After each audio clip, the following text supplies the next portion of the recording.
എടാ ബാലു കേറുവാ കേറുവാ കേറുവാ. എടാ ഞാൻ അരവിന്ദൻ്റെ വീട്ടിലാണ്. ഞാൻ വിളിക്കാം.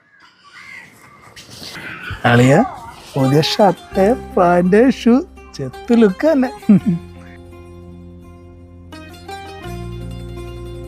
അളിയനെ കുറെ പ്രാവശ്യം വിളിച്ചായിരുന്നു. അത് വർക്കിൻ്റെ കുറച്ച് പ്രഷർ. വർക്കിൻ്റെ അറിയാം. അളിയൻ്റെ രേഷ്മയും മഞ്ജുവൊക്കെ വിളിക്കുമ്പോൾ അളിയൻ ഇതൊന്നും അല്ലല്ലോ പറയാറില്ലേ. കുഴപ്പമില്ല.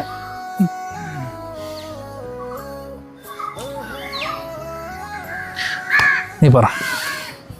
എടാ നിനക്കറിയാമല്ലോ ഞാൻ ഇവനെ എന്തുമാത്രം സിൻസിയറായിട്ട് സ്നേഹിച്ചെന്നുള്ള. എടാ അപ്പോൾ അവളെ വിളിച്ചിട്ട് ഫോൺ എടുക്കുന്നില്ല. എൻ്റെ പൊന്നളിയെ നിർത്താറായില്ലേ? അവൾക്ക് നിന്നെ വേണ്ട. പിന്നെ നീ എന്തിനാണ് അവളുടെ പുറകെ ഇങ്ങനെ നടക്കുന്നത്? എടാ നിനക്കൊക്കെ ഒത്തിരി ലൈൻ ഉള്ളതുകൊണ്ട് കുഴപ്പമില്ല. ഞാൻ അവളെ ആദ്യമായിട്ട് സ്നേഹിച്ചല്ലടാ. എനിക്കങ്ങനെ മറക്കാൻ പറ്റുന്നില്ല.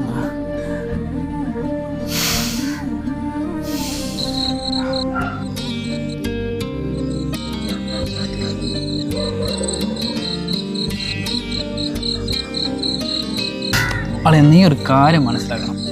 നമ്മുടെ കൂട്ടത്തിൽ പഠിച്ച ആദ്യം ജോലി കിട്ടിയാറ് നിനക്ക്.